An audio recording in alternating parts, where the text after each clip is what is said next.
तथा वित्त मंत्री सन 2021-22 चा अर्थसंकल्प सादर करतील।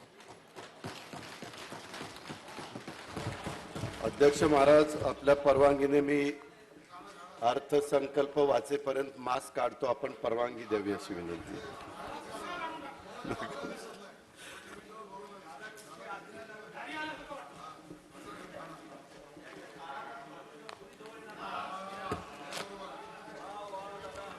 आज 8 मार्च आंतरराष्ट्रीय महिला दिन म्हणून हा आज दिवस साजरा केला जातो हे आपणा सर्वांना माहित आहे।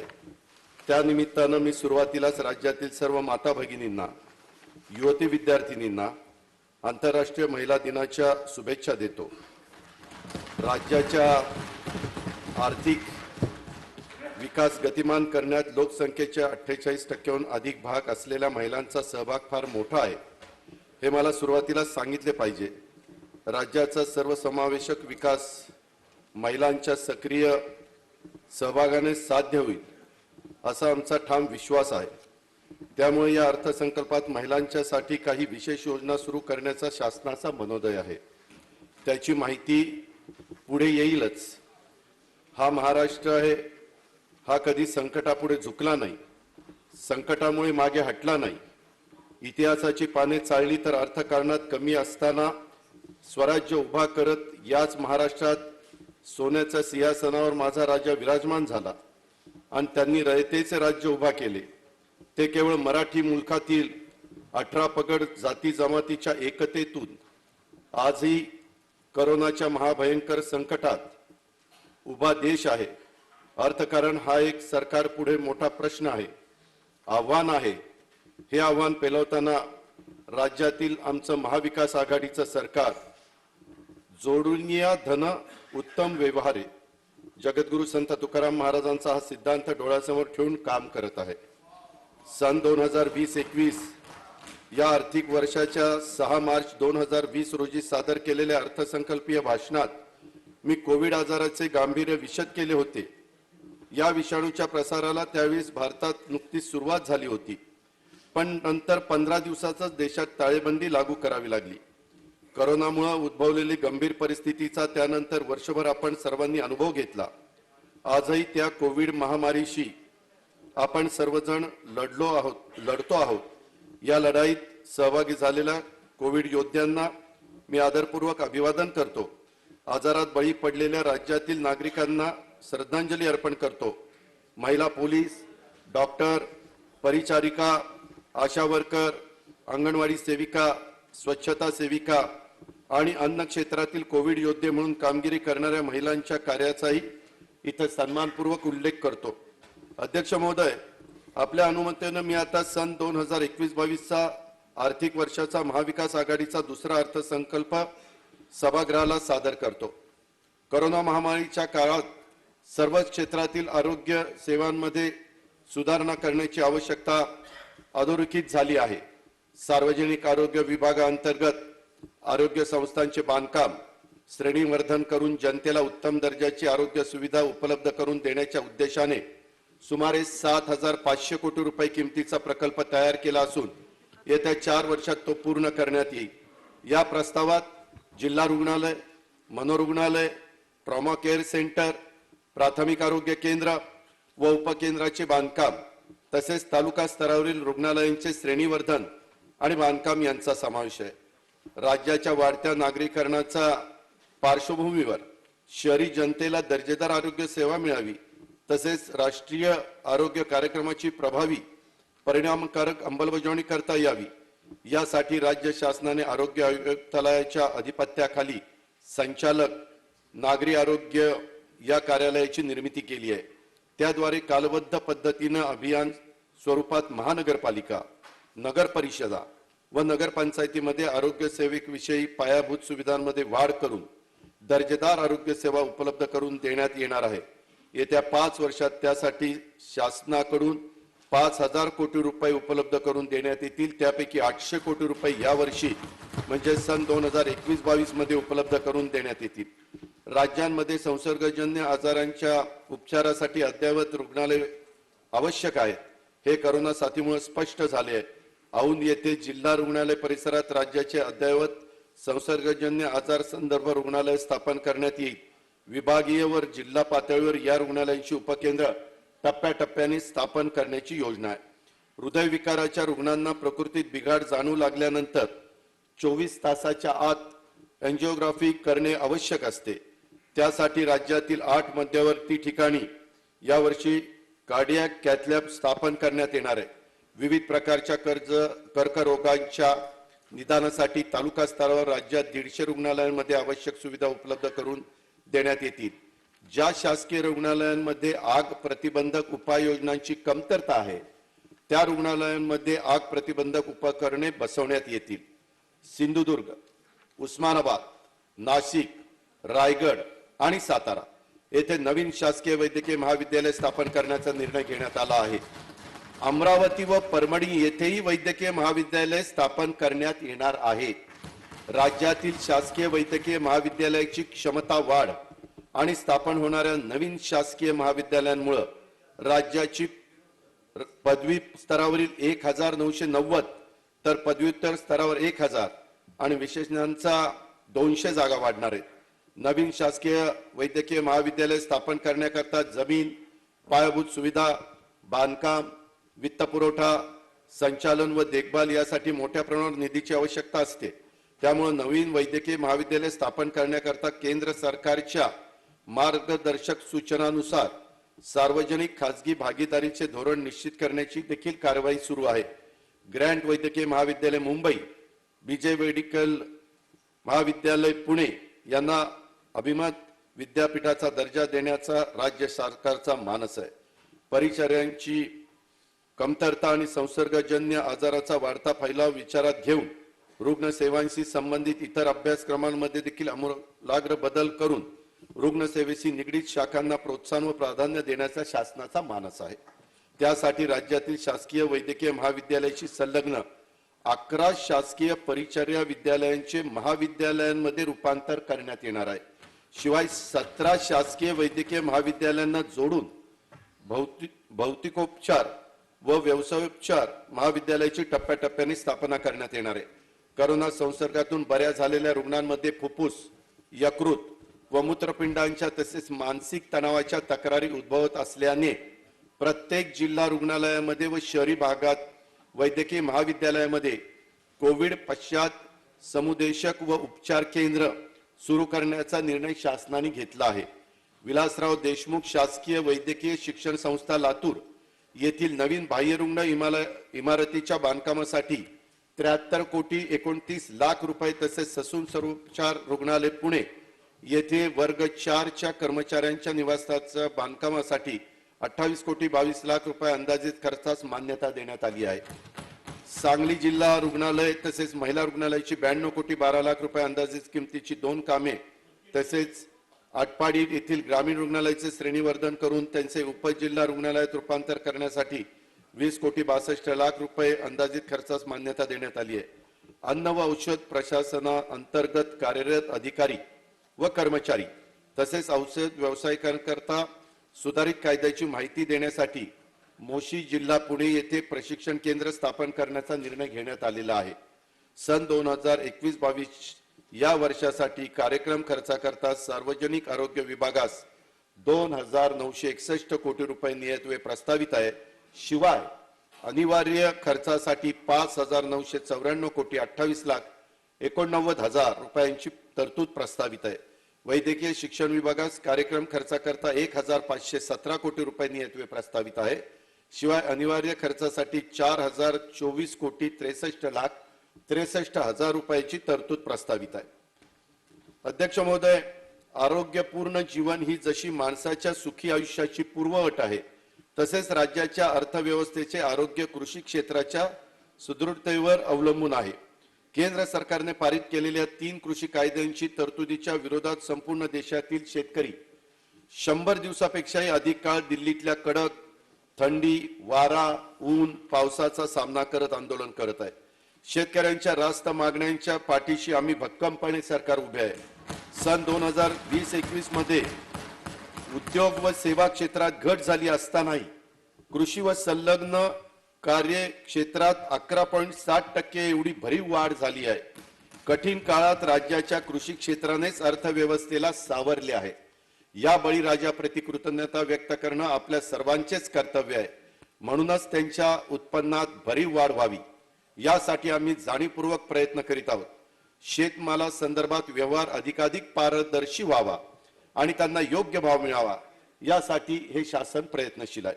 एकाही शेतकऱ्याने कर्जाच्या ओझ्याखाली आत्महत्या करू नये यासाठी महाविकास आघाडीच्या सरकारकडून महात्मा ज्योतिराव फुले शेतकरी कर्जमुक्ती योजना 2019 ही अत्यंत सोपी, सुलभ, शेतकऱ्यांना हेलपाटे घालावे न लागता लाभ घेता येईल अशी योजना राबवण्यात आली. या योजनेतून 31,23,000 शेतकऱ्यांच्या खात्यावर 19,929 कोटी रुपयाची रक्कम थेट वर्ग करण्यात आली. शेतकऱ्यांच्या नव्याने कर्ज मिळवण्याचा मार्गही त्यामुळे मोकळा झाला.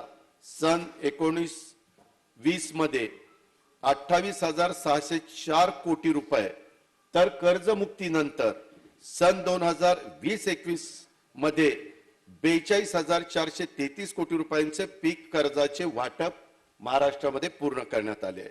अनेकदा पीक कर्जावरील व्याज भरणं देखील शेतकऱ्यांना अडचणीचं होतं. व्याजाच्या या जाचातून शेतकऱ्यांची मुक्तता व्हावी व शेतकरी थकबाकीदार होऊ नये ही उद्दिष्ट डोळ्यासमोर ठेवून शासनाने 3 लाख रुपये मर्यादेपर्यंत पीक कर्ज घेणाऱ्या महाराष्ट्रातल्या शेतकऱ्यांना वेळेवर परतफेड करणारा खरीप हंगाम 2021 पासून 0% व्याजाने कर्ज पुरवठा करण्याचा निर्णय घेतलेला आहे. पीक कर्जावरील व्याजाची रक्कम शेतकऱ्यांच्या वतीनं शासनातर्फे चुकती करण्यात येईल. त्यासाठी आवश्यक निधी शासनाकडून उपलब्ध करून दिला जाईल. राज्यातील शेतकरी त्याचा शेतमाल विक्रीसाठी कृषी उत्पन्न बाजार समितीच्या आवारात घेऊन जातो, पण बहुतांश कृषी उत्पन्न बाजार समितीच्या आवारात शेतकऱ्यांच्या करता आवश्यक मूलभूत सुविधांचा अभाव आहे. त्या सुविधा पुरवणे अत्यंत गरजेचे हे लक्षात घेऊन कृषी उत्पन्न बाजार समितींच्या बळकटीकरणासाठी 4 वर्षामध्ये सुमारे 2,000 कोटी रुपयांची योजना मी घोषित करत आहे. पैसे भरूनही ज्यांना अद्यापर्यंत कृषी पंप वीज जोडणी मिळाली नाही अशा शेतकरी अर्जदारांना पारंपरिक अथवा सौर कृषी पंपाच्या माध्यमातून वीज जोडणी देण्याकरता कृषी पंप जोडणी धोरण राबवण्याचा निर्णय शासनाने घेतला आहे.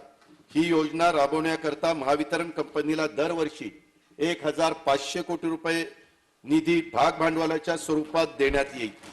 थकीत वीज बिलात शेतकऱ्यांना 33% सूट देण्यात आली असून शेतकऱ्यांनी उर्वरित थकबाकीपैकी 50% रकमेचा भरणा मार्च 2022 पर्यंत केल्यास त्यांना राहिलेल्या 50% रकमेची अतिरिक्त माफी देण्यात येईल.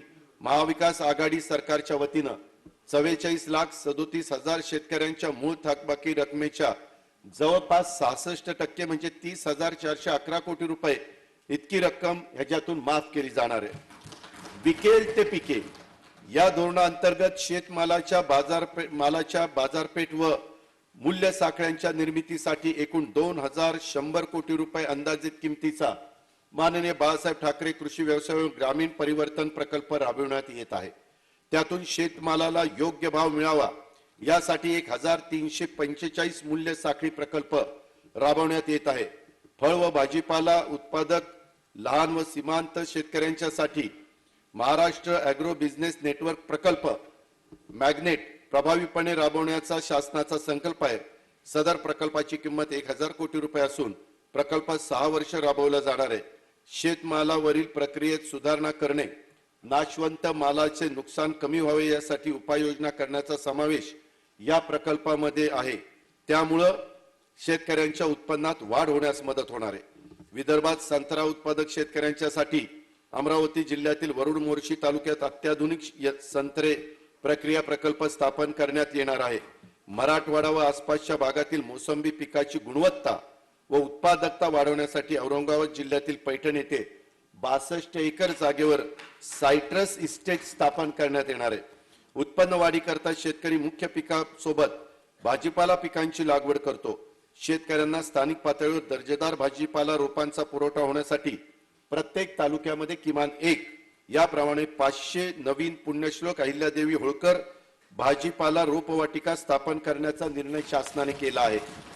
शासनामार्फत राबवण्यात येत असलेल्या विविध कृषी योजनांचा लाभ शेतकऱ्यांना सहजगत्या एकाच अर्जाद्वारे उपलब्ध व्हावा यासाठी डिसेंबर 2020 मध्ये महाडीबीटी पोर्टल कार्यान्वित करण्यात आले। या पोर्टलवर आतापर्यंत 11,33,000 शेतकऱ्यांची नोंदणी झाली असून विविध कृषी योजनांच्या लाभाकरता 25,22,000 अर्ज प्राप्त झाले। राज्यातील शेती व्यवसायाची उत्पादकता वाढवण्याच्या अनुषंगाने कृषी संशोधनावर भर देणे आवश्यक आहे। मागील सरकारने त्याकरता घोषणा देखील केली होती। महाविकास आघाडीच्या सरकारने राज्यातील 4 कृषी विद्यापीठांना कृषी उन्नतीला उपयोगी ठरेल अशा संशोधनासाठी दरवर्षी 200 कोटी रुपयाप्रमाणे 3 वर्षात 600 कोटी रुपये निव्वळ संशोधनाकरता देण्याचं निश्चित केलेलं आहे। ग्रामीण भागातील सामूहिक व वैयक्तिक पायाभूत सुविधांचा उपलब्ध करून देण्याच्या उद्देशाने शासनाने शरद पवार ग्रामीण समृद्धी योजना राबवण्याचा निर्णय घेतलाय। या योजनेअंतर्गत लाभार्थींना गाय किंवा म्हशीचा पक्का गोठा बांधण्यासाठी, शेळी पालन व कुक्कुट पालनाचे शेड बांधण्यासाठी, कंपोस्टिंग करता अनुदान देण्याच्या करता या योजनेमध्ये समावेश केलेला आहे। मत्स्य व्यवसाय क्षेत्रातील विविध पायाभूत सुविधांच्या कामासाठी नाबार्ड सहाय्याने fisheries and aquaculture infrastructure fund म्हणून अर्थसहाय्य उपलब्ध करून देण्यात येईल। राज्याने मागील वर्ष बर्ड फ्लू सारख्या घातक रोगाचा सामना केला। या वर्षी देखील काही प्रमाणात त्याचा सामना करावा लागत आहे। या रोग निदानाची सुविधा उपलब्ध करून देण्यासाठी पुणे येथे उच्च श्रेणीचे जैव सुरक्षा प्रयोगशाळा उभारण्यात येईल। सन 2021-22 या वर्षासाठी कार्यक्रम खर्चाकरता कृषी, पशुसंवर्धन, दुग्ध व्यवसाय मत्स्य व्यवसाय या विभागास 3,274 कोटी रुपये नियतव्यय प्रस्तावित आहे। रेशीम उद्योगाला चालना देण्यासाठी औरंगाबाद जिल्ह्यातील चिखलठाणा येथे अंडीपुंज निर्मिती केंद्र व इतर अनुषंगिक सोयी सुविधा निर्माण करण्याचा निर्णय घेण्यात आला आहे। सन 2021-22 या वर्षासाठी कार्यक्रम खर्चाकरता सहकार, पणन व वस्त्रोद्योग या विभागाला 1,284 कोटी रुपयांचा नियतव्यय प्रस्तावित आहे।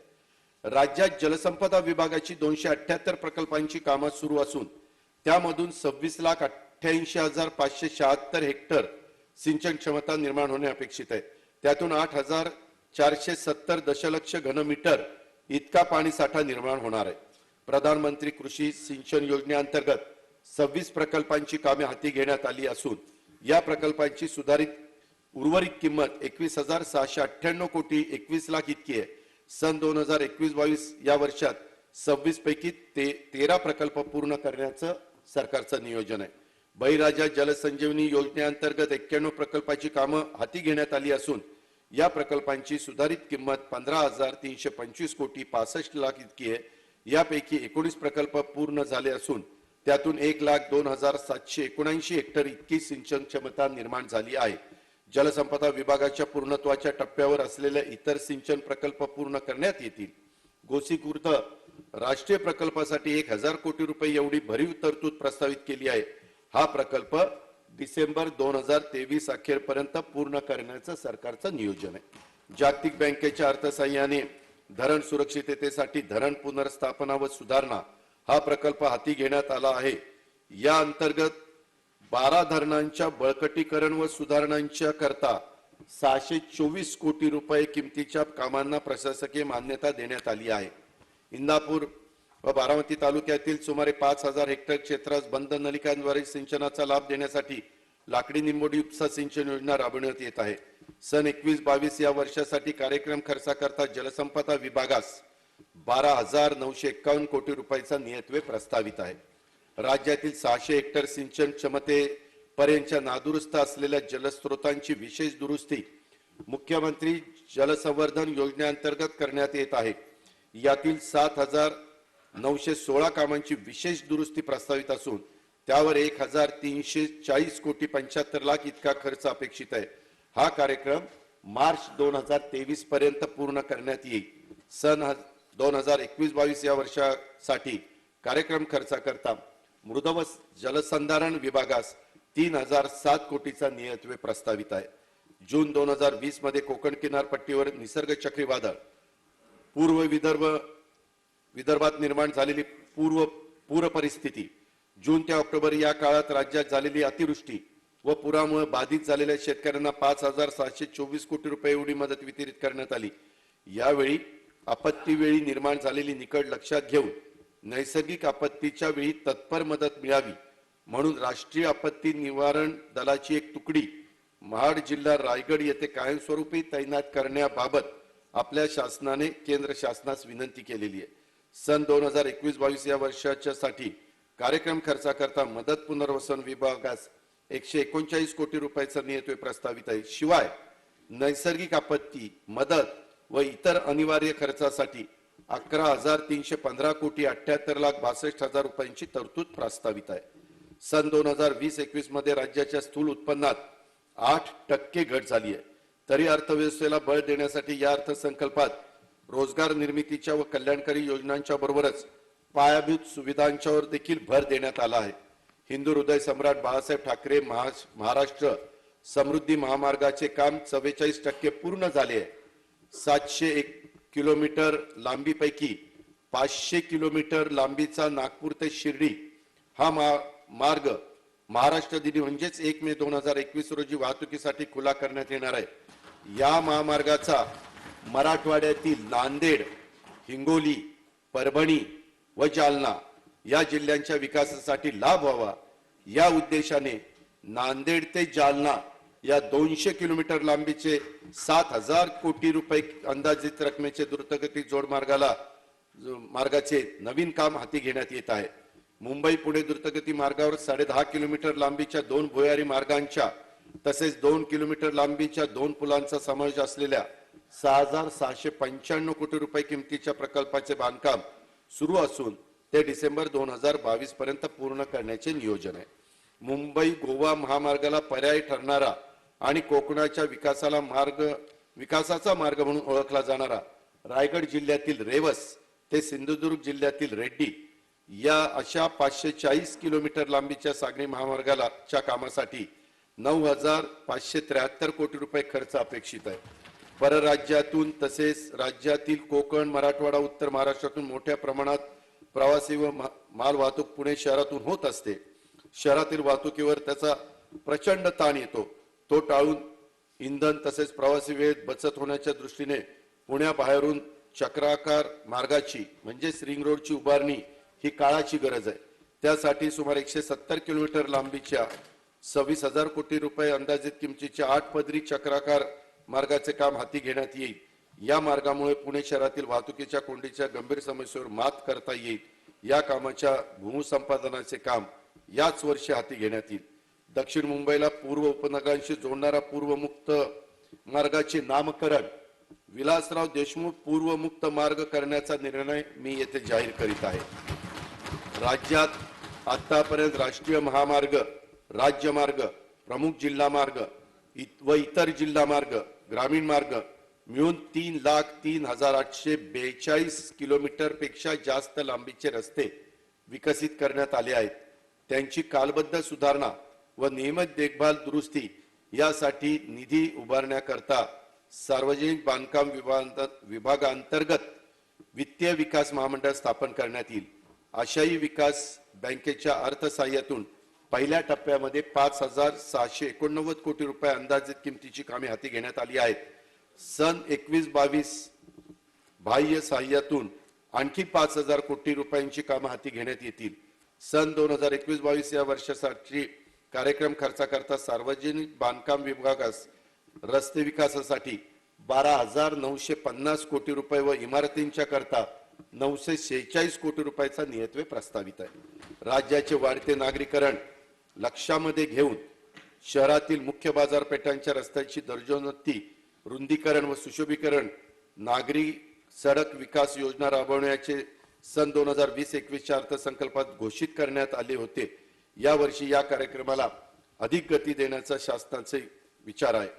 ग्रामीण भागातील रस्ते विकासाची 40,000 किलोमीटर लांबीची कामे हाती घेऊन सन 2020 ते 2024 या कालावधीत पूर्ण करण्याचे मी गेल्या अर्थसंकल्पामध्ये जाहीर केले होते, पण गेल्या वर्षी टाळेबंदीमुळे कामे हाती घेता आली नाही।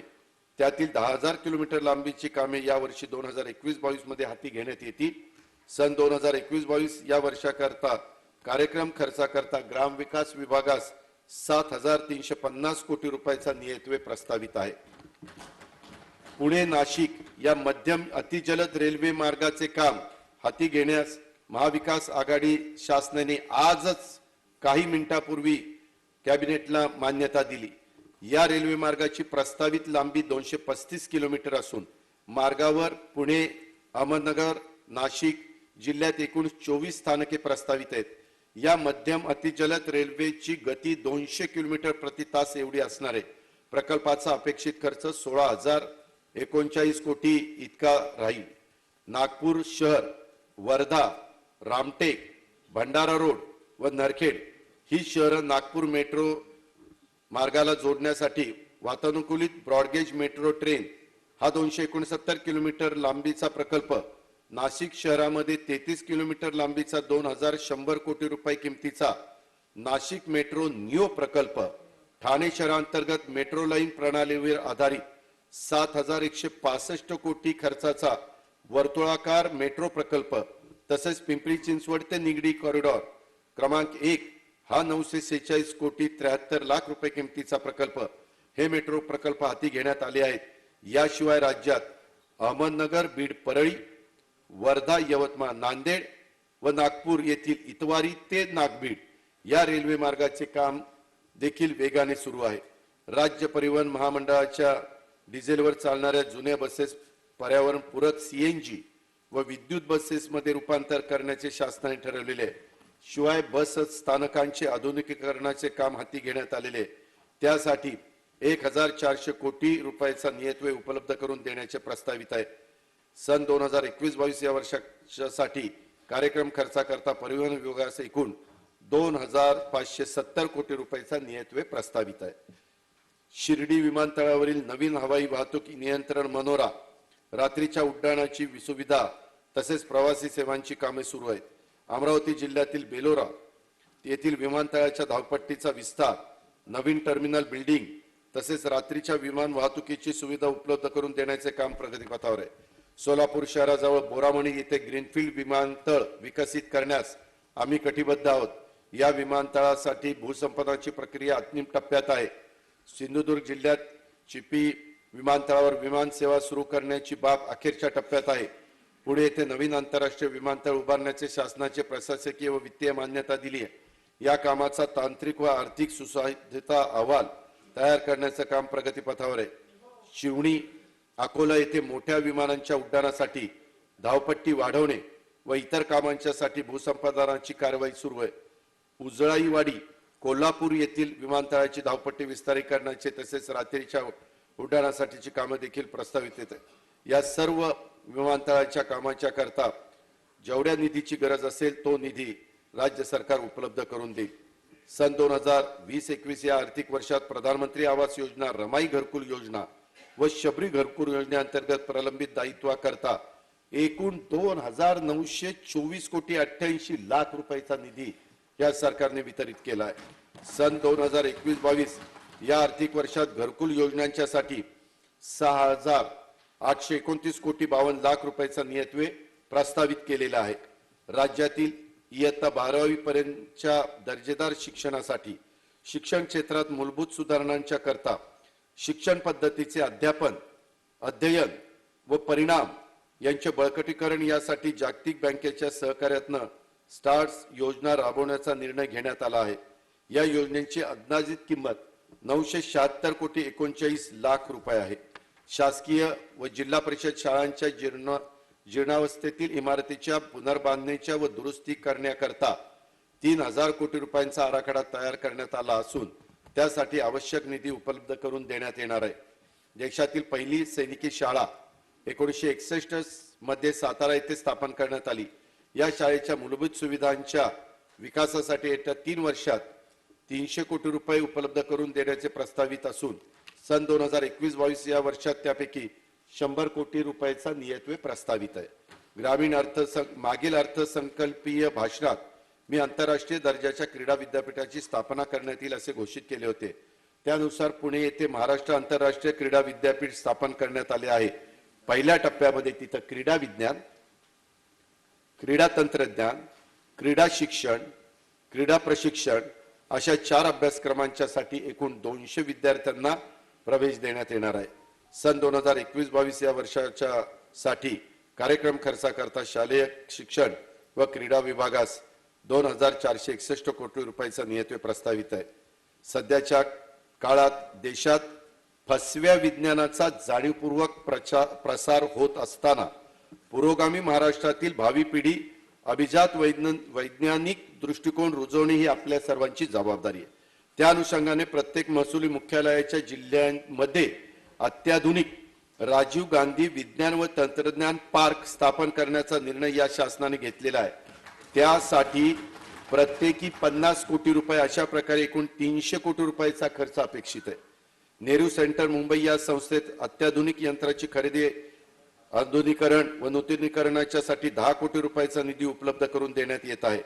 अमरावती येथील विदर्भ ज्ञान विज्ञान संस्थेच्या शतकपूर्ती वर्षानिमित्त या संस्थेतील महाविद्यालयाच्या पायाभूत सुविधांचा विकास करण्यासाठी 10 कोटी रुपये आणि मुंबई मुलुंड येथील कुणबी समाजोन्नती संघाच्या विद्यार्थी वसतिगृहाकरता 5 कोटी रुपयाचा नियतव्य प्रस्तावित आहे. सन 2021-22 या वर्षाकरता कार्यक्रम खर्चाकरता उच्च व तंत्र शिक्षण विभागास 1,391 कोटी रुपयाचा नियतव्य प्रस्तावित आहे.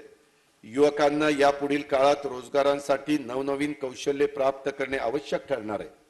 त्या दृष्टीने राज्यातील युवकांच्यासाठी खास कौशल्य विद्यापीठांची स्थापना करण्यास शासनाने मान्यता दिली आहे. त्यानुसार कार्यवाही सुरू झाली असून या विद्यापीठामुळे राज्यातील युवकांना लवकरच कौशल्य प्रशिक्षण सुरू होईल. त्यातून युवती रोजगारक्षम बनतील. मागील अर्थसंकल्पीय भाषणात मी 15 ऑगस्ट 2020 पासून राज्यात महाराष्ट्र शिकाऊ उमेदवार प्रोत्साहन योजना सुरू करण्याचे घोषित केले होते. मात्र कोविड प्रादुर्भाव व टाळेबंदीच्या पार्श्वभूमीवर या योजनेची सुरुवात करता आली नाही. या योजनेअंतर्गत शिकाऊ उमेदवारांना देय विद्यावेतनाच्या 75% किंवा 5,000 रुपये यापैकी जी रक्कम कमी असेल ती रक्कम शासनाकडून देण्यात येईल. ही योजना येत्या महाराष्ट्र दिनी 1 मे 2021 रोजी सुरू करण्यात येईल व 2021-22 मध्ये 2 लाख युवा उमेदवारांच्या या योजनेत सहभागी करून घेतले जाईल. या योजनेच्या माध्यमातून युवक युवतींना रोजगाराच्या निश्चित संधी उपलब्ध होतील याबद्दल मला विश्वास आहे. जल जीवन मिशन योजनेअंतर्गत सन 2024 पर्यंत एकूण 1,42,36,135 घरगुती नळ जोडण्या देण्याचे उद्दिष्ट निश्चित करण्यात आले होते. त्यापैकी जानेवारी 21 पर्यंत 84,77,846 नळ जोडण्या देण्यात आल्या. मुख्यमंत्री ग्रामीण पेयजल कार्यक्रमांतर्गत मंजूर 743 पैकी 438 नवीन नळ पाणी पुरवठा योजना कार्यान्वित झाल्या आहेत. ग्रामीण भागातील घनकचरा, सांडपाणी, शौचालय व स्वच्छता विषयक कामे, वृक्षारोपण, पर्यावरण संवर्धन, गावातील वृद्ध नागरिक, महिला व बालकांच्यासाठी आरोग्य सेवेच्या माध्यमातून ग्रामीण भागातील नागरिकांच्या जीवनमानाचा स्तर उंचावण्यासाठी राज्यातील सर्व ग्रामपंचायतीमध्ये शिवराज्य सुंदर ग्राम अभियान राबवण्यात येणार असून उत्कृष्ट कार्य करणाऱ्या ग्रामपंचायतींना राज्य स्तरावर, विभागीय स्तरावर, जिल्हा स्तरावर आणि तालुका स्तरावर भरघोस पुरस्कार त्या ठिकाणी देण्यात येतील. स्वच्छ महाराष्ट्र अभियानांतर्गत राज्यातील एकूण 396 शहरांच्या 3,137 कोटी रुपये किमतीच्या घनकचरा व्यवस्थापन प्रकल्पांना मान्यता देण्यात आली असून त्यांची देखील अंमलबजावणी सुरू आहे. सन 2021-22 या वर्षासाठी कार्यक्रम खर्चाकरता पाणीपुरवठा व स्वच्छता विभागाला 2,533 कोटी रुपयाचा नियतव्य प्रस्तावित आहे. मुंबई शहरातील वाहतूक सुविधा जागतिक दर्जाच्या असाव्यात असं आपलं ध्येय आहे. त्यासाठी सप्टेंबर 2022 मध्ये शिवडी न्हावा शेवा प्रकल्प पूर्ण करण्याचा आमचा नियोजन आहे. वांद्रे वरळी सागरी मार्ग शिवडी न्हावा शेवा मार्गाला जोडण्यासाठी वरळी ते शिवडी या 4 पदरी उड्डाणपुलाचे काम सुरू झाले असून ते 3 वर्षात पूर्ण करण्याचं नियोजन आहे. विरार, भिवंडी, कल्याण, पनवेल, उरण, पेण व अलिबाग या शहरांच्या विकासाकरता तसेच जवाहरलाल नेहरू पोर्ट ट्रस्ट, नवी मुंबई विमानतळ आणि शिवडी न्हावा शेवा मार्गाला जोडणाऱ्या 40,000 कोटी रुपये किमतीच्या 126 किलोमीटर लांबीच्या विरार ते अलिबाग मल्टीमोडल कॉरिडॉरच्या भूसंपादनाचे काम महाराष्ट्र राज्य रस्ते विकास महामंडळामार्फत सुरू आहे. ठाणे खाडीला समांतर सुमारे 15 किलोमीटर लांबीचा 40 मीटर रुंदीचा ठाणे कोस्टल रोड उभारण्यात येत असून त्यासाठी सुमारे 1250 कोटी रुपयाचा खर्च अपेक्षित आहे. मुंब्रा बायपास जंक्शन, शीळ कल्याण फाटा व कल्याण फाटा जंक्शनवर उड्डाण पुलाची निर्मिती, महामार्गाचे रुंदीकरण तसेच कल्याण फाटा अंडरपासचे काम प्रगतीपथावर आहे. मुंबई, ठाणे व नवी मुंबई या शहरांभोवती उपलब्ध असलेल्या जलमार्गाचा वाहतुकीसाठी वापर करण्याचे शासनाने ठरवले असून त्यासाठी पहिल्या टप्प्यामध्ये वसई ते कल्याण या जलमार्गावर वाहतूक सुरू करण्यात येईल. त्यासाठी कोलशेत, काल्हेर, डोंबिवली आणि मीरा भाईंदर या 4 ठिकाणी जेटी उभारण्यात येणार आहे. वांद्रे ते वर्सोवा सागरी सेतूचे काम सुरू झाले आहे, ते आपल्याला माहित आहेच. या प्रकल्पाची लांबी 17.17 किलोमीटर असून प्रकल्पाची अंदाजित किंमत 11,333 कोटी रुपये. वांद्रे वर्सोवा विरार या सागरी सेतू प्रकल्पाची अंदाजित किंमत 42,000 कोटी रुपये असून कामाचा पूर्व सुसज्जता अहवाल तयार करण्यात आला आहे. सविस्तर प्रकल्प अहवाल तयार करण्याचे काम सुरू आहे. मुंबईतील 14 मेट्रो लाईन्सचे 337 किलोमीटर लांबीचे काम प्रगतीपथावर असून त्याकरता 1,40,814 कोटी रुपये खर्च अपेक्षित आहे. सर्व 14 मेट्रो लाईन्सची कामे पूर्णत्वाच्या विविध टप्प्यावर आहेत. मेट्रो मार्ग 2A, मेट्रो मार्ग 7 या मार्गावरची कामं 2021 पर्यंत पूर्ण करण्यात येतील.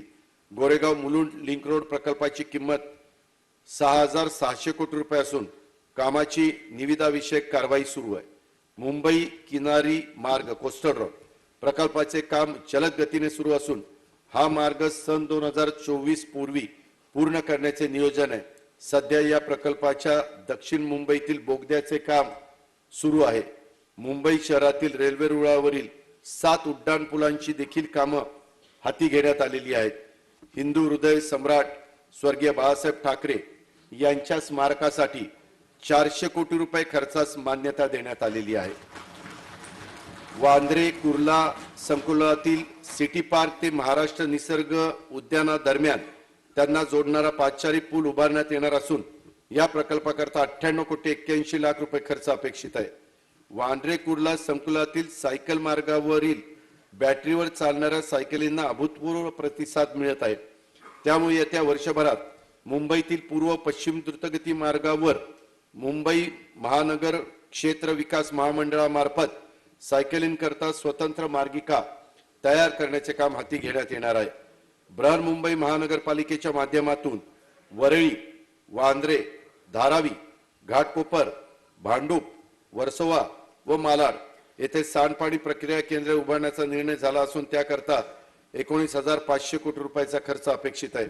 समुद्रातील खारे पाणी गोडे करण्याचा प्रकल्प मालाड उपनगरातील मनोरी येथे उभारण्याबाबत प्राथमिक सर्वेक्षण झाले असून सविस्तर प्रकल्प अहवाल डिसेंबर 2021 पूर्वी अपेक्षित आहे. मिठी नदी पुनरुज्जीवन प्रकल्प मार्च 2021 पासून सुरू होणार असून त्याकरता 450 कोटी रुपयाचा खर्च अपेक्षित आहे. मुंबई परिसरातील दहिसर, पोईसर व ओशिवरा नदी पुनरुज्जीवन करण्यासाठी 1,550 कोटी रुपयांची कामे सुरू करण्यात येत आहे. सन 2021-22 या वर्षासाठी कार्यक्रम खर्चाकरता नगर विकास विभागास 8,420 कोटी रुपयाचा नियतव्यय प्रस्तावित आहे. राज्यातील युवकांना रोजगार व स्वयंरोजगाराच्या संधी उपलब्ध करून देण्यासाठी मुख्यमंत्री रोजगार निर्मिती कार्यक्रम राबविण्यात येत आहे. या कार्यक्रमातून पुढील 5 वर्षात 1 लाख उद्योग घटक तयार होतील आणि त्यात प्रतिवर्षी सुमारे 1,500 कोटी रुपयाची गुंतवणूक होईल असा अंदाज आहे. त्यातून 8 ते 10 लाख प्रत्यक्ष व अप्रत्यक्ष रोजगारांची निर्मिती होईल. या कार्यक्रमात किमान 30% महिला, 20% अनुसूचित जाती जमाती प्रवर्गातील लाभार्थी असतील. कोरोनाच्या पार्श्वभूमीवर या योजनेचे उद्देश वाढून यावर्षी 25,000 उद्योग घटकांना मदत करण्याचे उद्दिष्ट ठेवण्यात आले आहे. कोविड टाळेबंदी काळात विविध उद्योग घटकांबरोबर 54 सामंजस्य करार झाले असून त्याद्वारे 1,12,939 कोटी रुपयाची गुंतवणूक अपेक्षित आहे. त्यातून सुमारे 3 लाख रोजगार उपलब्ध होतील असा अंदाज आहे. थेट परकीय गुंतवणूक आणि 50 कोटी रुपये व त्यापेक्षा अधिक गुंतवणुकीच्या औद्योगिक प्रस्तावांना थेट महापरवाना देण्याचा निर्णय राज्य सरकारने घेतलेला आहे. रायगड जिल्ह्यातील प्रस्तावित असलेल्या बल्क ड्रग पार्क आणि ऑरिक सिटी औरंगाबाद येथे प्रस्तावित असलेल्या वैद्यकीय उपकरण पार्क प्रकल्पांना विशेष प्रोत्साहन अनुदान देण्यात येणार असून या दोन्ही पार्कमध्ये 25,000 कोटी रुपयाची गुंतवणूक अपेक्षित आहे. त्यातून मोठ्या संख्येने रोजगार निर्मिती होईल हे निश्चित आहे. खादी ग्रामोद्योग मंडळामार्फत मध उत्पादन व गांधी निलय स्मृती केंद्र स्थापन करण्यासाठी 70 कोटी रुपयाचा निधी उपलब्ध करून देण्यात येत आहे. एक जिल्हा एक उत्पादन या उपक्रमाच्या माध्यमातून विविध जिल्ह्यातील प्रसिद्ध हस्तकला, हातमाग, अन्न प्रक्रिया आदी क्षेत्रातील स्थानिक कारागीर, मजूर व कामगारांना कौशल्यवर्धनासाठी सहाय्य करून त्यांच्या उत्पादनासाठी राज्यस्तरीय, राष्ट्रीय व आंतरराष्ट्रीय बाजारपेठ उपलब्ध करून देण्यात येईल. सन 2021-22 या वर्षासाठी कार्यक्रम खर्चाकरता उद्योग विभागास 321 कोटी रुपयाचा नियत तसेच उद्योगांना प्रोत्साहन देण्यासाठी 3,435 कोटी रुपयाची तरतूद प्रस्तावित आहे. सन 2025 पर्यंत राज्यात 25,000 मेगावॅट क्षमतेचे अपारंपरिक ऊर्जा प्रकल्प स्थापन करण्याचे उद्दिष्ट आहे. त्यापैकी 9,305 मेगावॅट क्षमतेच्या अपारंपरिक ऊर्जा प्रकल्पाचे कार्यान्वित झाले असून 2,000 मेगावॅट क्षमतेचे प्रकल्प प्रगतीपथावर आहेत. ग्रीन हाऊस गॅसेसचा परिणाम कमी करण्यासाठी तसेच शहरातील प्रदूषणाला आळा घालण्यासाठी शासनाने सन 2018 मध्ये ई व्हेइकलचं धोरण जाहीर केलं होतं. त्यात आता कालानुरूप सुधारणा करण्यात येत आहे.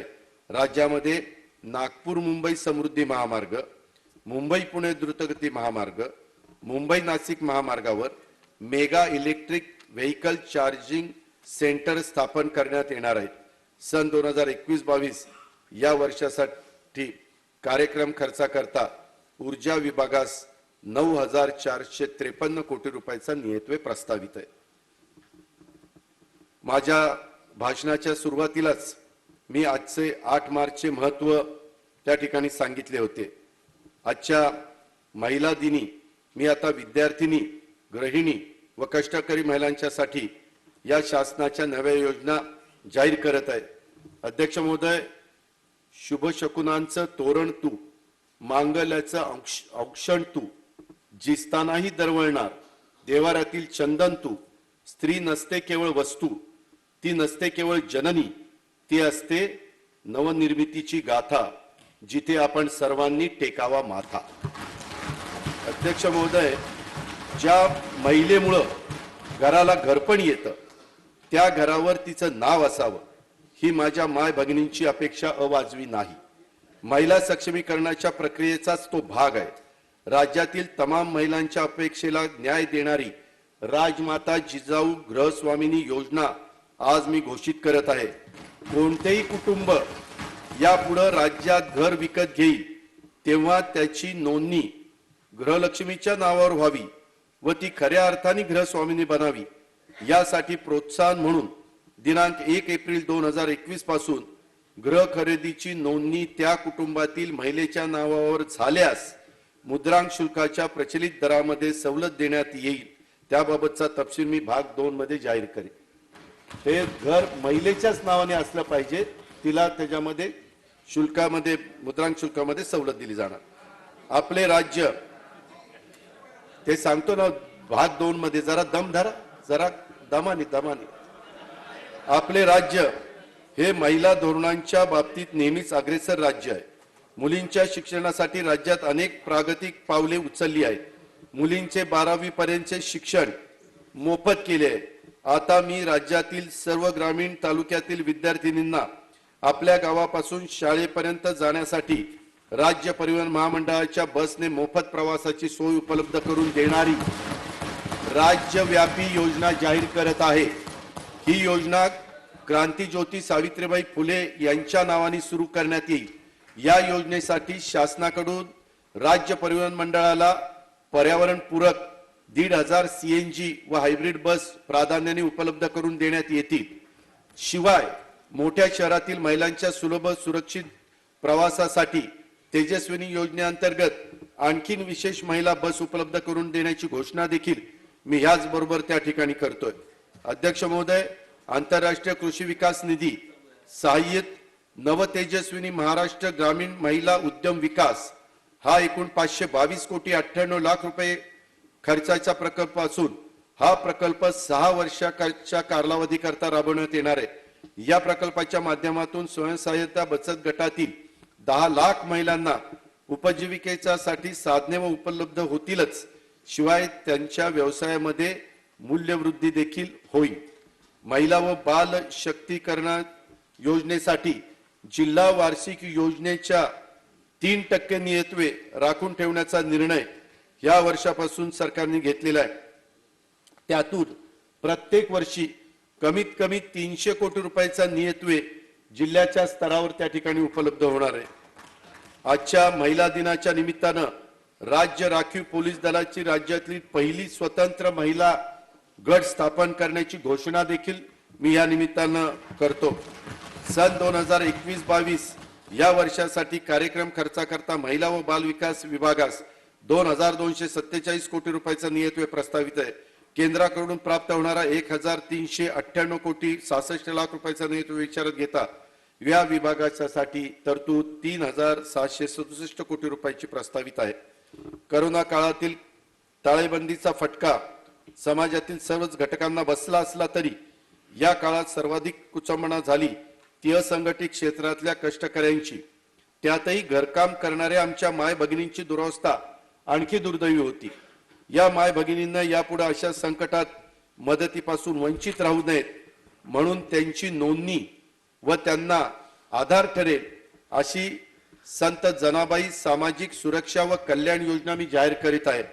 या महिलांच्या सामाजिक सुरक्षा व कल्याणासाठी समर्पित कल्याण निधी निर्माण करण्याचे प्रस्तावित आहे. त्यासाठी बीज भांडवल म्हणून आज मी महिला दिनाच्या निमित्तानं सरकारच्या वतीनं 250 कोटी रुपये जाहीर करीत आहे. जमा होणाऱ्या एकूण निधीतून घरकाम करणाऱ्या माय भगिनींच्यासाठी कल्याणकारी योजना राबवण्यात येतील. राज्यात महिला व बालकांवरील अत्याचाराचे खटले पॉस्को त्वरेनं निकाली निघावेत यासाठी 138 विशेष जलद गती न्यायालयाची स्थापना करण्यात आली आहे.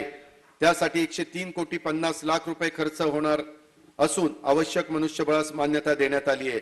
सन 2021-22 वर्षाचा खर्चाकरता विधी व न्याय विभागास 482 कोटी रुपयाचा नियतव्यय प्रस्तावित आहे.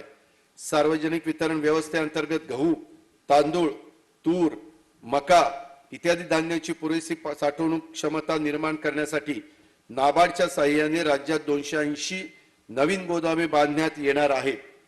त्यासाठी आतापर्यंत 334 कोटी रुपये उपलब्ध करून देण्यात आले आहेत. सन 2021-22 करता 112 कोटी रुपयाचा नियतव्यय प्रस्तावित आहे. सन 2021-22 या वर्षासाठी कार्यक्रम खर्चाकरता अन्न नागरी पुरवठा व ग्राहक संरक्षण विभागास 321 कोटी रुपयाचा नियतव्यय प्रस्तावित आहे. राज्यातील सर्व 8 न्याय सहाय्यक प्रयोगशाळांचे स्वतंत्र पॉस्को, DNA विश्लेषण विभाग, संगणक गुण विभाग, ध्वनी व ध्वनिफीत विश्लेषण विभाग आणि संगणकीय न्याय सहाय्यक उत्कृष्ट केंद्र सुरू करण्यात येईल. नागपूर येथील प्रादेशिक न्याय सहाय्यक वैज्ञानिक प्रयोगशाळेमध्ये वन्य जीव DNA तंत्रज्ञान विभाग सुरू करण्यात येणार आहे. कोयनानगर तालुका पाटण जिल्हा सातारा येथे नवीन पोलीस प्रशिक्षण केंद्र स्थापन करण्यात येईल. सन 2021-22 या वर्षाच्या कार्यक्रम खर्चाकरता गृह विभागाला 1712 कोटी रुपयाचा नियतव्यय प्रस्तावित आहे. राज्यातील घरांच्या बांधकाम परवान्यांचा पारदर्शकता, गतिमानता आणि एकसूत्रता आणण्यासाठी बृहन्मुंबई महानगरपालिका व विशिष्ट क्षेत्र वगळता राज्यातील सर्व नियोजन प्राधिकरणे व मंजूर प्रादेशिक योजना क्षेत्राकरता एकत्रीकृत विकास नियंत्रण व प्रोत्साहन नियमावली मंजूर करण्यात आली आहे. सन 2021-22 वर्षासाठी कार्यक्रम खर्चाकरता गृह निर्माण विभागास 931 कोटी रुपयाचा नियतव्यय प्रस्तावित आहे. राज्यातील शेतकऱ्यांना शेतीपूरक व्यवसाय तसेच ग्रामीण अर्थव्यवस्थेला चालना मिळावी यासाठी महाविकास आघाडी सरकारने कृषी पर्यटन धोरण जाहीर केले आहे.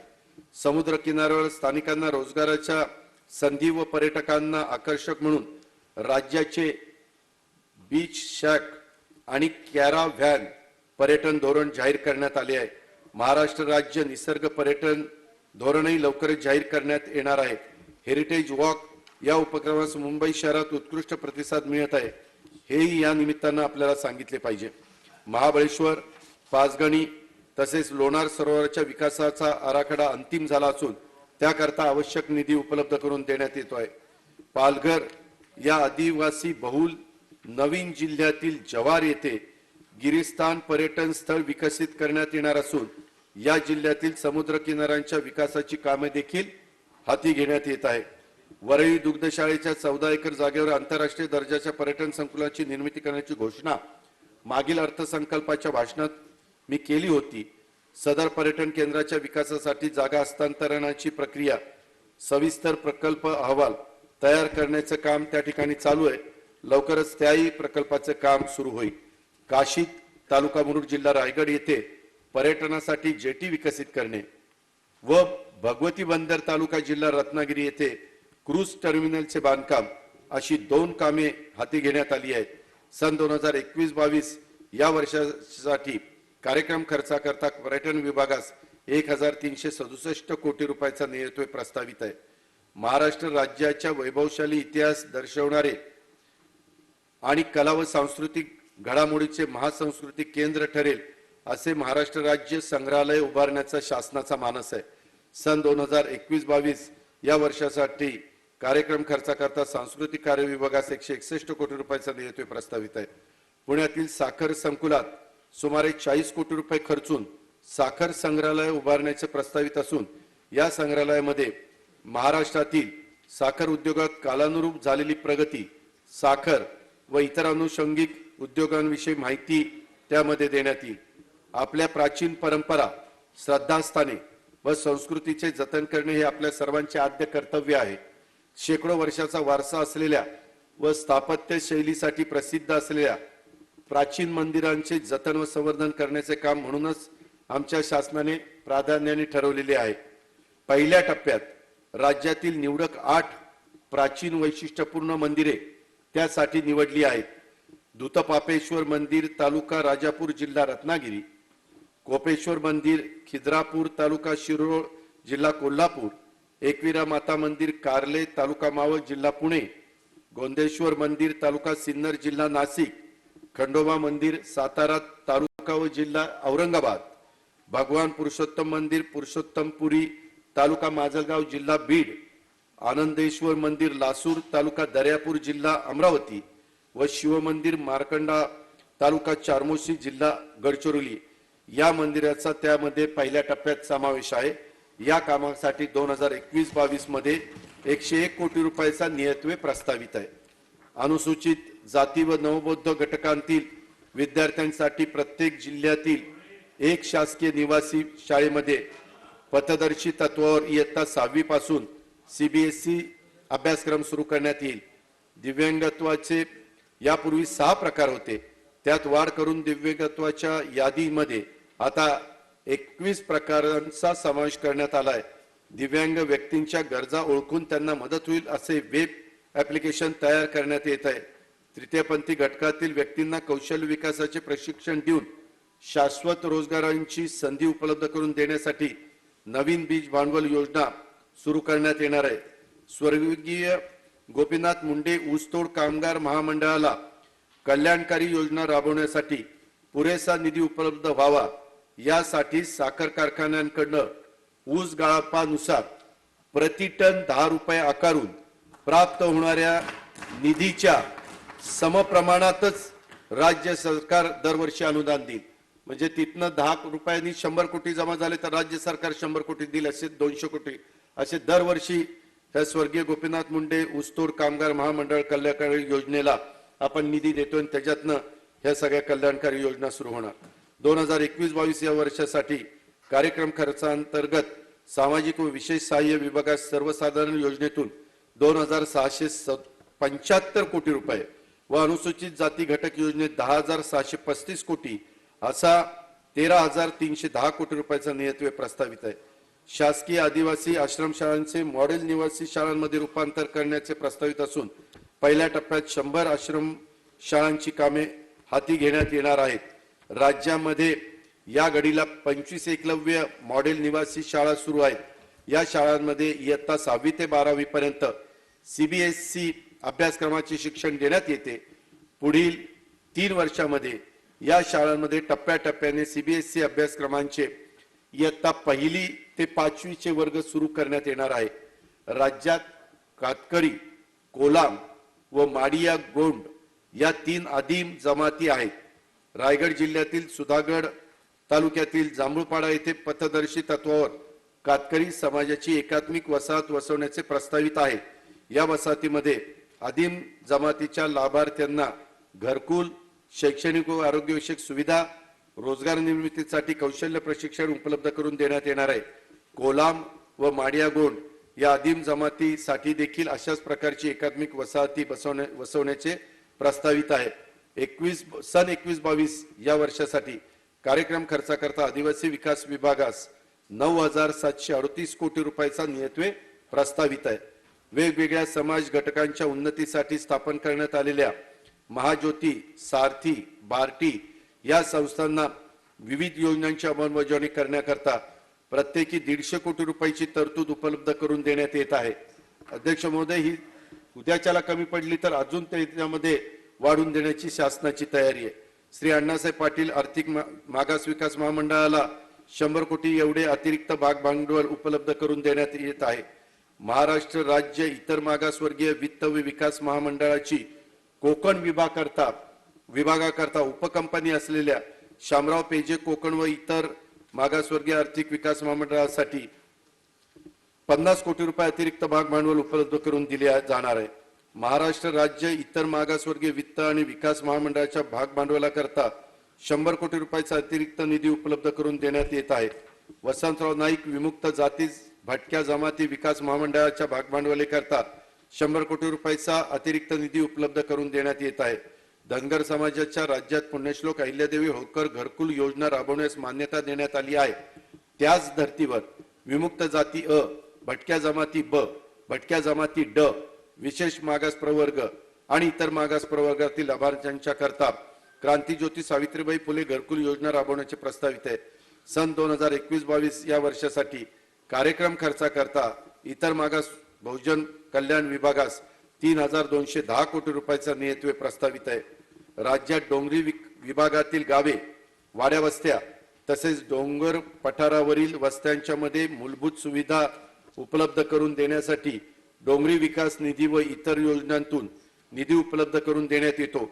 विमुक्त जाती, भटक्या जमाती, आदिवासी तसेच धनगर समाजाच्या वस्त्यांमध्ये पायाभूत सुविधा विकासासाठी 250 कोटी रुपयाचा नियतवे राखून ठेवण्यात आलेला आहे। मौलाना आझाद अल्पसंख्याक आर्थिक विकास महामंडळाच्या अल्पसंख्याक घटकांच्या विविध योजना राबवण्यात येतात। या महामंडळाच्या अधिकृत भाग भांडवलामध्ये 200 कोटी रुपये एवढी वाढ करण्यात येत आहे। सांगली जिल्ह्यातील मिरज येथील हजरत खाजा शमनामिरा दर्गा परिसराच्या विकासाकरता पुरेसा निधी देण्यात येणार आहे। सन 2021-22 यासाठी कार्यक्रम खर्चाकरता अल्पसंख्याक विकास विभागास 589 कोटी रुपयाचा नियतवे प्रस्तावित आहे। राष्ट्रपिता महात्मा गांधी यांची 150वी जयंती गेल्या वर्षी आपण साजरी केली। या जयंती वर्षामध्ये सुरू केलेली 162 कोटी 52 लाख रुपये किमतीची कामं सेवाग्राम विकास आराखड्यामध्ये सध्या सुरू आहेत। राष्ट्रपिता महात्मा गांधी यांचा विचार व्यापक प्रसार व त्यांचा वारसा जतन करून तो नवीन पिढीपर्यंत प्रभावीपणे पोहोचवण्याकरता वर्धा जिल्ह्यात एक विशेष कार्यक्रम राबवण्यात येणार आहे। त्याकरता आवश्यक तो निधी उपलब्ध करून देण्यात येईल। सिंधुदुर्ग व रत्नागिरी या 2 जिल्ह्यामध्ये नैसर्गिक साधन सामुग्रीवर आधारित पर्यटन, मत्स्य व्यवसाय व सूक्ष्म उद्योगांचा विकास करण्यासाठी सिंधुरत्न समृद्ध ही पथदर्शी योजना राबवण्याचा निर्णय घेण्यात आला आहे। या योजनेकरता 3 वर्षात दरवर्षी 100 कोटी रुपये प्रमाणे निधी उपलब्ध करून देण्यात येणार आहे। मानव विकास कार्यक्रमाच्या राज्यातील 23 जिल्ह्यातील 125 मागास तालुक्याचा समावेश करण्यात आला आहे। या तालुक्यातील महिला बचत गट आणि अनुसूचित जाती जमातीचे सक्षमीकरण करण्यासाठी रोजगार निर्मितीवर अधिक भर देण्यासाठी प्रत्येक तालुक्याला 2 कोटी याप्रमाणे 250 कोटी रुपयाचा नियतव्यय प्रस्तावित आहे. या कार्यक्रमाअंतर्गत नंदुरबार व गडचिरोली या आकांक्षित जिल्ह्यात आदिवासी उपजीविका वृद्धीसाठीच्या आमसूर व मोहफूल प्रकल्पाला मंजुरी देण्यात येणार आहे.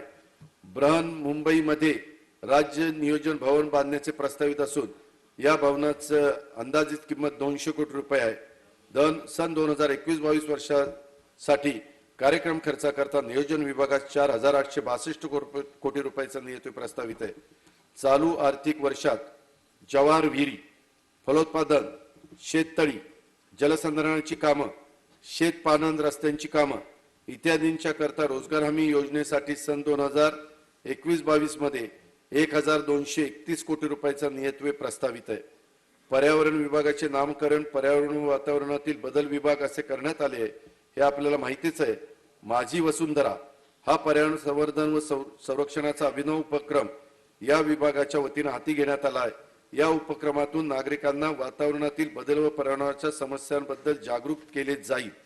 औद्योगिक वसाहतील प्रदूषण कमी करण्यासाठी सध्या अस्तित्वात असलेल्या पायाभूत सुविधांच्या मध्ये अधिक सुधारणा करण्यासाठी महाराष्ट्र प्रदूषण नियंत्रण मंडळ व महाराष्ट्र औद्योगिक विकास महामंडळाने विस्तृत प्रस्ताव तयार केला असून त्यासाठी 3,487 कोटी 50 लाख रुपयाचा खर्च अपेक्षित आहे.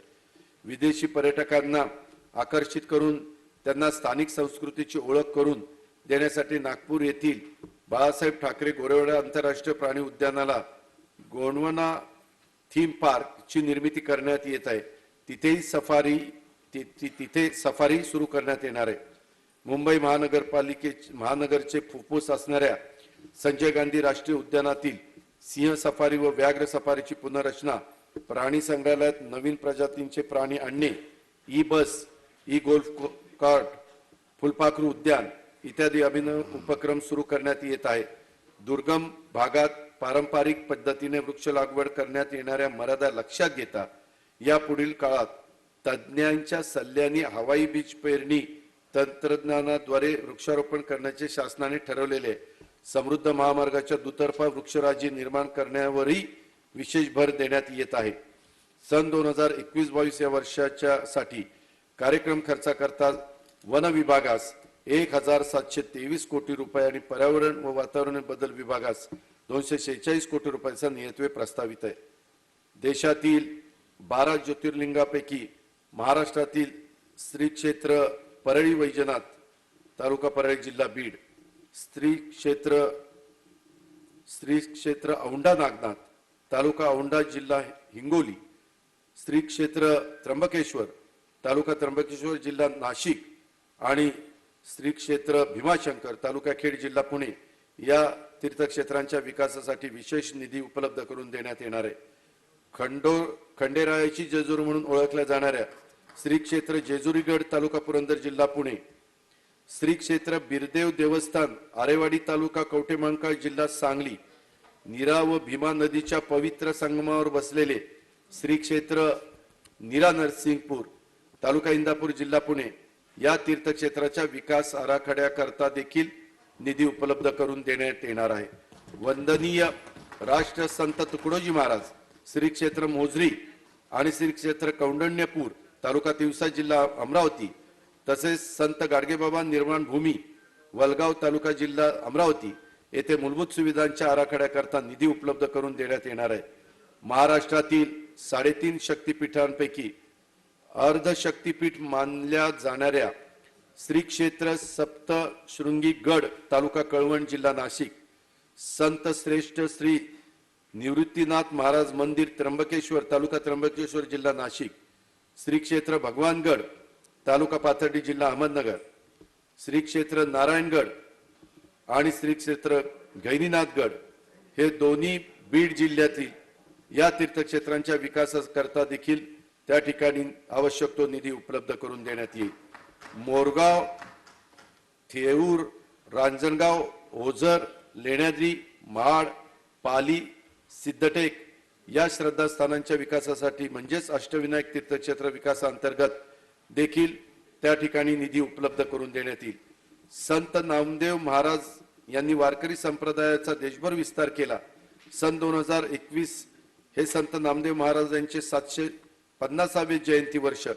त्या निमित्तानं संत नामदेव महाराज यांचे जन्मस्थान असलेल्या श्री क्षेत्र नरसी नामदेव तालुका जिल्हा हिंगोली या तीर्थक्षेत्राच्या विकास आराखड्यासाठी देखील त्या ठिकाणी आवश्यक तो निधी उपलब्ध करून देण्यात येईल.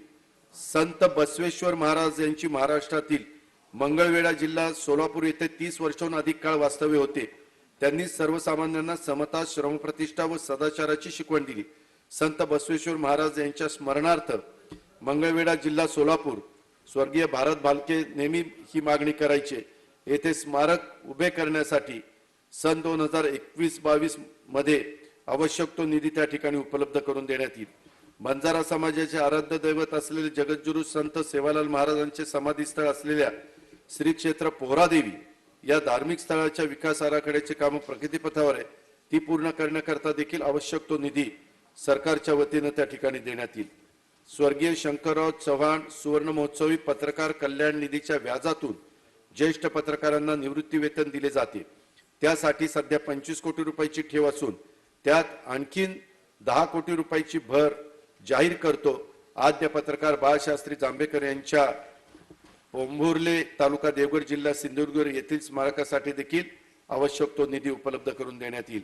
राज्याची उपराजधानीला साजेल अशा भव्य प्रशासकीय इमारतीचे बांधकाम नागपूर येथे घेण्याचे प्रस्तावित आहे. त्यासाठीचे नकाशे, अंदाजपत्रके तयार करण्याचे काम चालू आहे. त्यासाठी संपूर्ण लँडस्केपिंग, फर्निचर, बांधकाम, वॉल कंपाऊंड सगळा मिळून 250 कोटी रुपयाचा खर्च अपेक्षित आहे. ह्या देखील खर्च ह्या उपराजधानीच्या ठिकाणी उपराजधानीला साजेस प्रशासकीय इमारत होण्याच्या करता राज्य सरकारने ते काम त्वरितनं हातामध्ये घेण्याचा निर्णय घेतलेला आहे. सन 2021-22 या वर्षाच्या कार्यक्रमाकरता महसूल विभागास 289 कोटी रुपयाचा नियतव्यय प्रस्तावित आहे. राज्य शासनाच्या सर्व कार्यालयांच्या कायापालट करण्याकरता सुंदर माझे कार्यालय हे अभियान राबवण्यात येणार आहे. या अभियानामुळे शासकीय कार्यालयातील वातावरण बदल तसंच सेवांच्या गुणवत्तेत वाढ होऊन शासन अधिकाधिक लोकाभिमुख होण्यास मदत होईल. उत्कृष्ट कार्य करणाऱ्या कार्यालयांना तालुका, जिल्हा, विभागीय आणि राज्य या 4 स्तरावर पुरस्कार देण्यात येतील. सन 2021-22 या वर्षाकरता कार्यक्रम खर्चाकरता सामान्य प्रशासन विभागास 1035 कोटी रुपयाचा नियतव्यय त्या ठिकाणी देण्यात आलेला आहे. सन 2020-21 च्या योजनेअंतर्गत 9800 कोटी रुपयांच्या तुलनेत यावर्षी 1235 कोटी रुपये इतकी वाढीव तरतूद करण्यात आली असून सन 2021-22 मध्ये जिल्हा वार्षिक योजनेकरता 11035 कोटी रुपयाची तरतूद उपलब्ध होणार आहे. सन 2021-22 मध्ये कार्यक्रम खर्चाची रक्कम 1,30,000 कोटी रुपये एवढी निश्चित करण्यात आली आहे.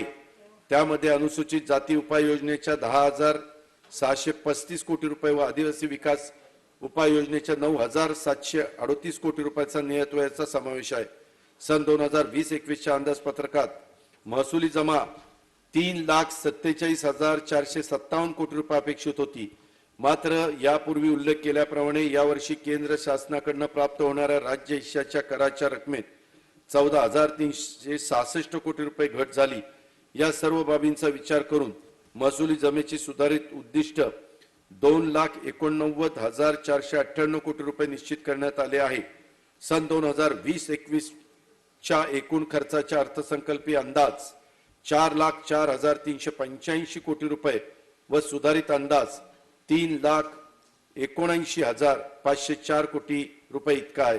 सन 2021-22 च्या अर्थसंकल्पामध्ये महसुली जमा 3,68,997 कोटी रुपये व महसुली खर्च 3,79,213 कोटी रुपये अंदाजित केला आहे.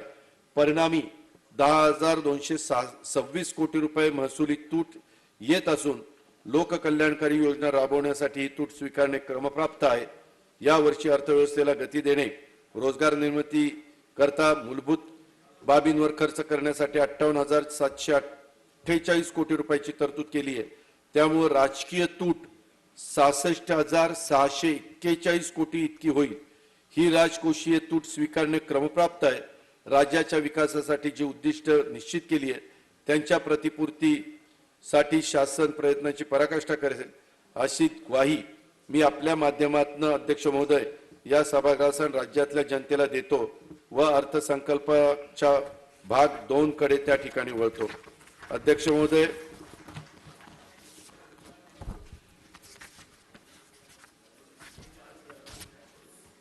सन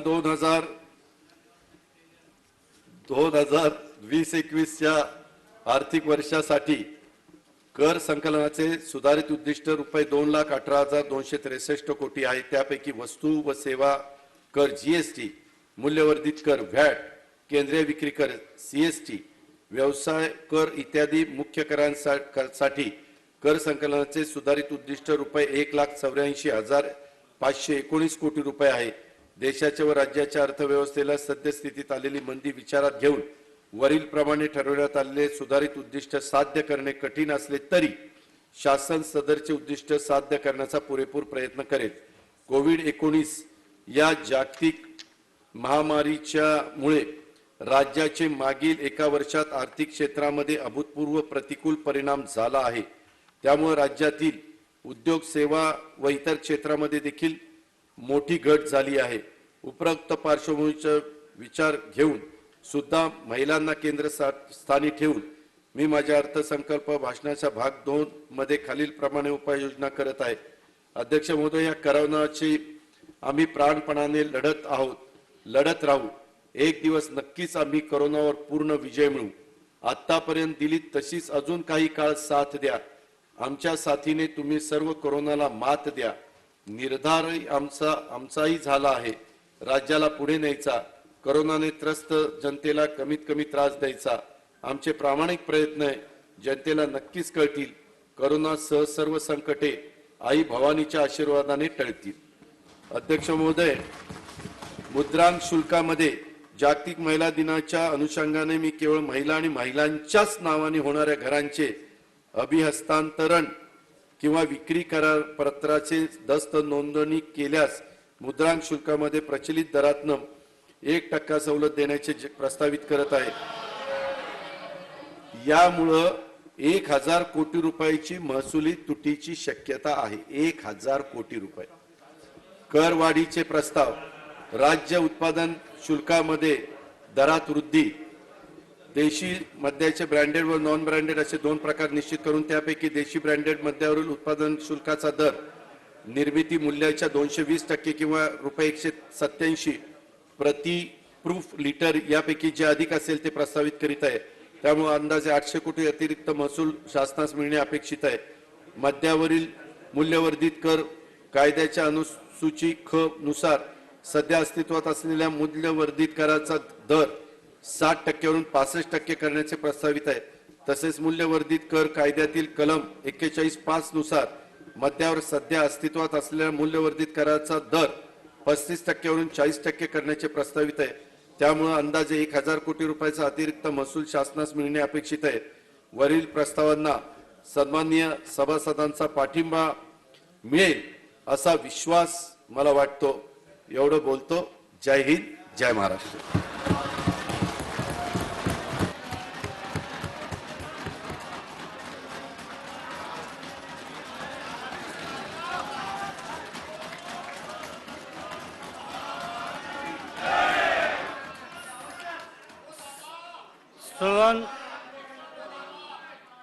सन 2021-22 चा अर्थसंकल्प सभागृहात सादर करण्यात आला. अर्थसंकल्पीय प्रकाशने पेन ड्राईव्हद्वारे सुटकेसह सन्माननीय सदस्यांना देण्याची व्यवस्था वित्त विभागातर्फे विधान भवन इमारतीच्या मुख्य प्रवेशद्वारासमोरील RT-PCR चाचणी केंद्रामधील वितरण केंद्रावर करण्यात आली आहे. सन्माननीय सदस्यांनी वितरण केंद्रावरून सदर प्रकाशन असलेले पेन ड्राईव्हसह सुटकेसह प्राप्त करून घ्यावेत.